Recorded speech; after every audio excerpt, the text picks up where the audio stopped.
Hey guys, so let's go on by starting by creating a login invitation so we can log in our users to our application. So also we can authenticate our user as well. So we'll call this function login. Let's make this async. And the inputs that we'll have for login is login inputs. So let's call it under our shared, oh no, under our inputs. Create a new file called user.login input.ts. Let's copy the same thing over because we'll only be having email and password as our inputs. Let's change this last name to login input, and over here in our description, and that is it for our login input. So let's import this over here in our resolver. So this will be exactly the same as an argument for our sign up. Let's copy that over. Let's change the name of this to login input, and here login input. Let's import that, and let's create our helper function in our let's abstract the functions away in our user.service. So we'll create a new function over here,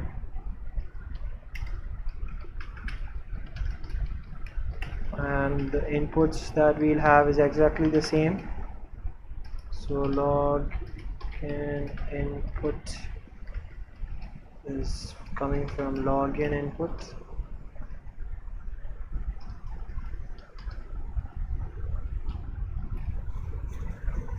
and let's import that. Let's return it by saying return this dot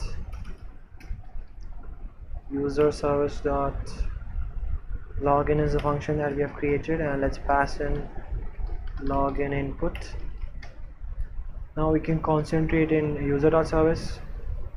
So the thing that we have to do is we have to check whether the passed in email is correct or not first. So if it exists in our database, then we'll proceed to log him in. So we'll do const user is equal to let's await this because it's a database call. This dot user repo dot find one is a function that we'll use to find the user with their email. So we'll find it with their email. So email is login input dot email.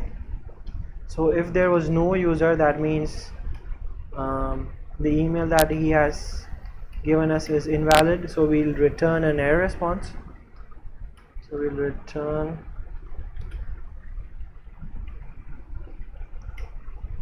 path is email and message. So for the message here, I've taken out this cheat sheet in OWASP cheat sheet for authentication cheat sheet, and here you can see the correct response for authentication error messages is invalid user ID or password. So we need to be extremely vague about things rather than being explicitly saying about things. So let's be vague here. Let's say messages invalid email or password. And so once if the user has been found out, we'll check the password that he has given us is correct or not. So as I've said in the last video, to check or compare the password between the user's password and the hash password in a database is by using the bcrypt compare function. So bcrypt dot, let's import bcrypt first. Import star as bcrypt from bcrypt. It should be bcrypt.js. It should be from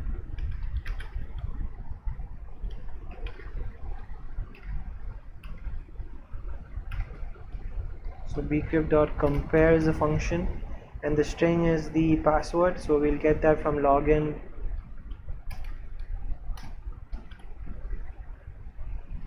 input.password, and we'll get the hash function from our database. So If everything goes okay, we'll get an user's ID, password, everything from our user over here. So we'll pass that in. We'll say user dot password. So if the check password is wrong, so we'll send an error response.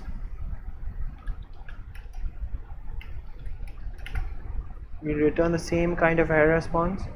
So rather than we should always follow the dry code method. So dry means don't repeat yourself. So I'm actually writing the same um, error message over here, and I'm also writing the same error message over here. So let's extract this away. Let's copy this. Let's create a new file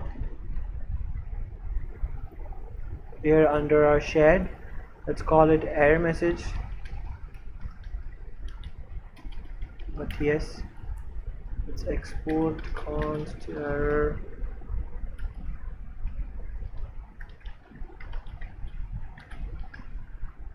Okay, now let's import it over here. Let's delete this error message. Let's import it over here as well.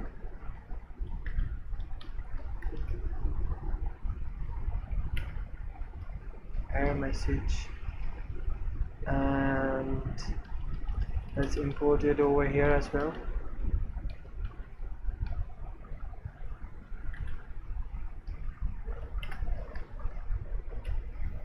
Okay, so once after the check password has gone through, what we need to do is we need to set a session ID in our user's cookie.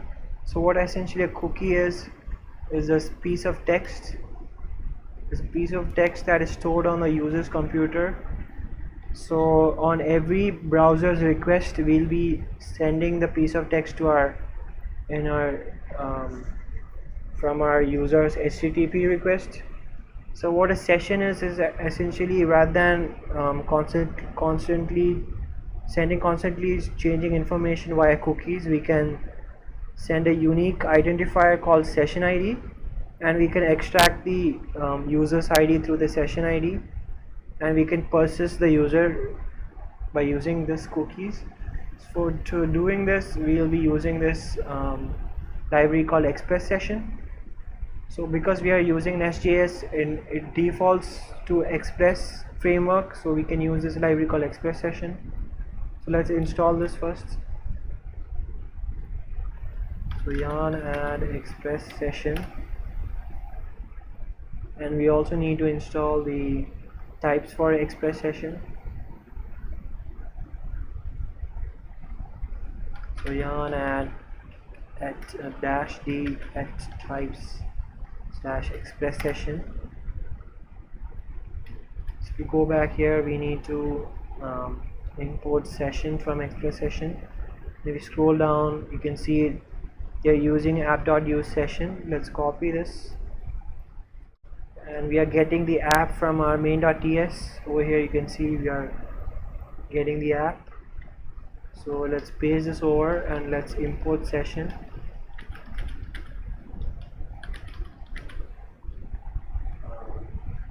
Express session, and for our secret, let's change the secret. Let's change okay, let it be keyboard.cat for now.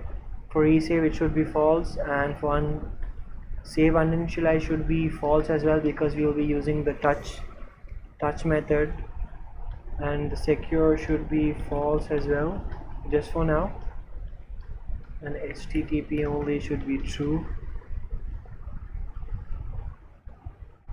or else we can say secure should be true when if we are in production. So we can do that by saying process.end.nodeend is equal to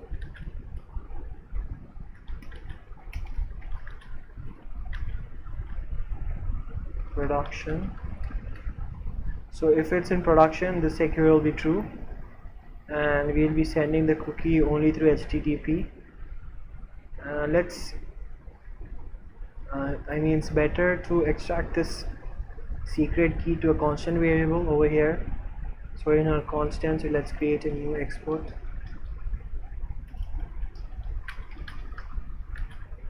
It's called session is secret. Let's say let's create a some kind of variable over here. That's fine. And in our session secret, let's import this session secret.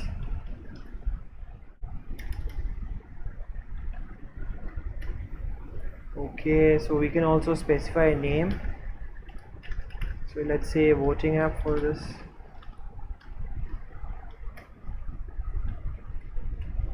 Okay, so in our user.service we need to set the session in our request.session request. So we'll get that from our app.modules context API. So I think it's yes, right below there's an option over here saying context.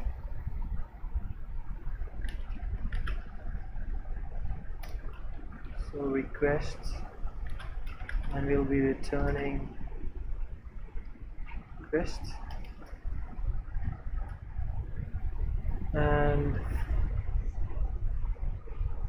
let's type our context as well. So let's create a types for our context.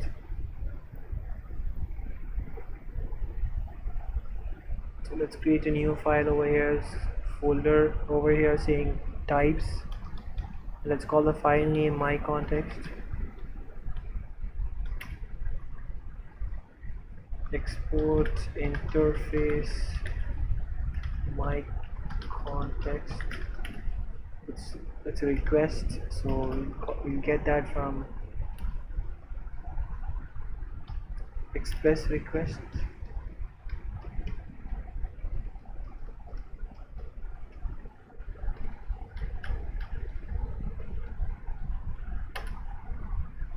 It should be coming from express rather than express static.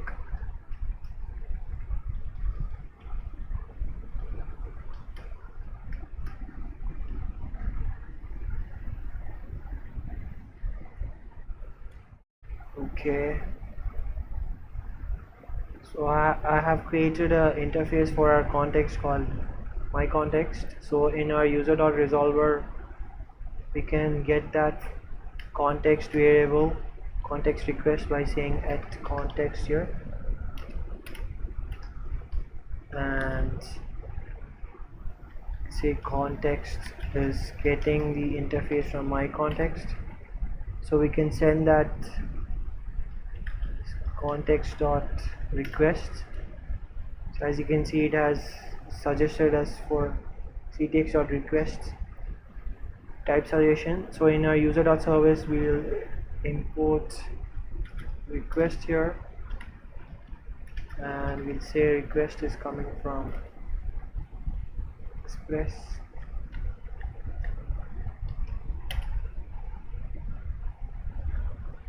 This needs to be imported from express rather than that. Okay, so now what we can do is we can say request dot session dot in our session we'll save something like, let's call it user ID, and we'll get the user ID from user.id. So in our session user ID we'll be storing our user ID. So if the user tries to log in, and we'll add in the user ID in our cookie. So we can persist our users. So whenever if the user is making a HTTP request, we can extract the user ID from our request.session, and that's how we'll be authenticating our user on every request, and so we can give him the information that is needed. So let's take a look if our because dot session is working, the cookie is being set in our front end. There seems to be an error. Okay, I need to pass a comma over here. Okay, let's start our server first.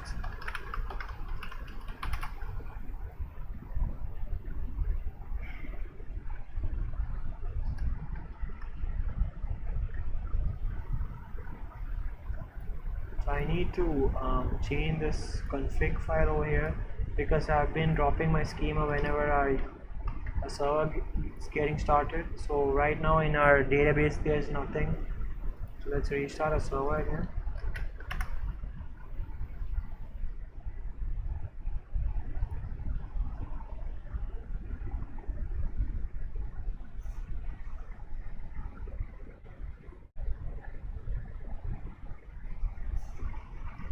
So there seems to be an error over here saying mutation.login define is not resolved.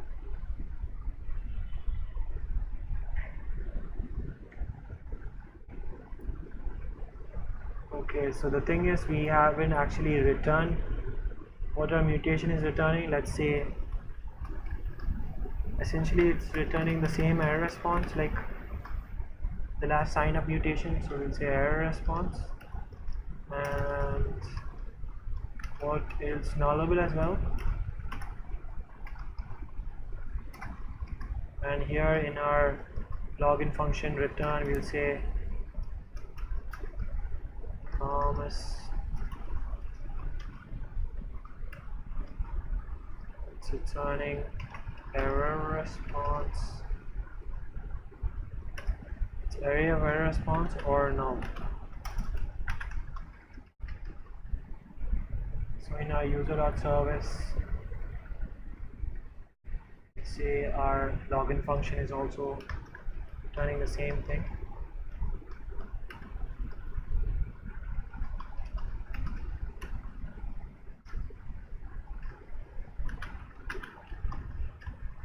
So right after here we'll say that we are returning.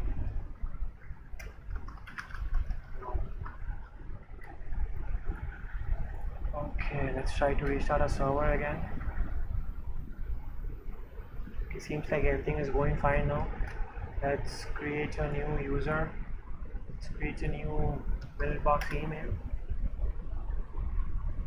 Let's copy this email first.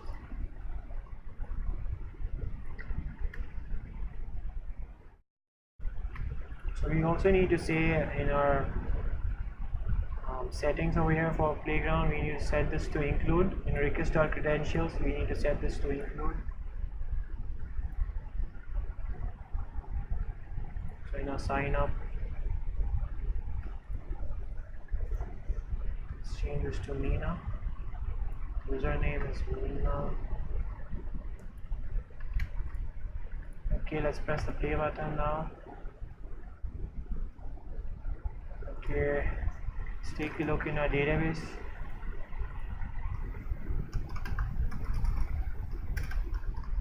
The SQL voting app.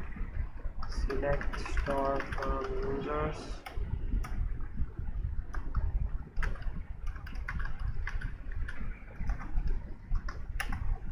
So now our confirmed is false.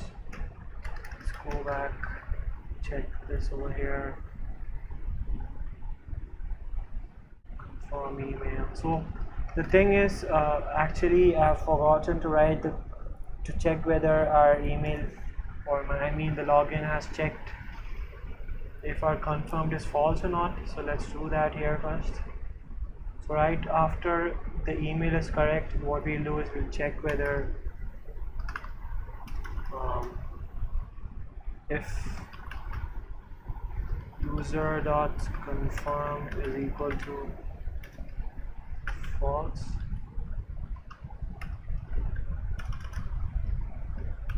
So what we do is we will return the same. I think it's better to return, I think we'll return the same kind of error message. What else we need to say? Somehow the user has not confirmed the email. So in our shared folder error message, let's change this up paths to, let's add a make this into an arrow function. Let's add here string and message the string.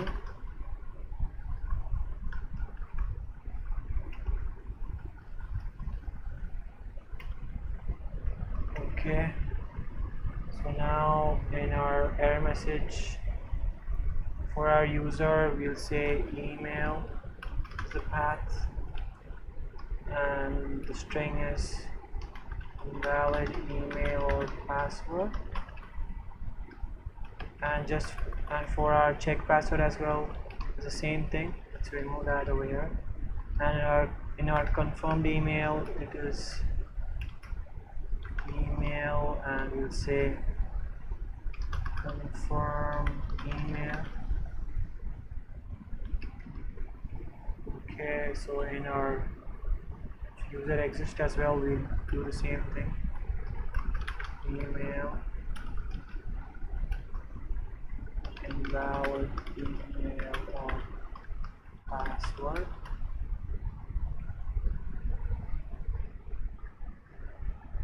So yeah, so if user not confirmed was false, we'll be returning an error message and quitting out from. So let's take a look in our database. So now it says false here. Let's confirm the user. So it's okay, it says okay here. Now it says true here. Now let's go back and try to log him in. So we'll open up our application over here and go to cookies and login. Let's remove clear all, refresh. Now in our login mutation, so we'll be essentially writing the same kind of mutation. So I've already written it down over here, login mutation. Login input is email and password and the return is path and message. Let's copy our email over here. Copy this. And the password is same as the email. Let's press the play button now. And it says login null. And as you can see here, a cookie has been set for us in our browser request. So essentially the value over here is unintelligible for us, but whenever we check for request.session.user.id we'll get the user's ID, and from that we can persist our user's ID and move forward to give him information whenever he asks. So that is it guys. Thank you guys for watching.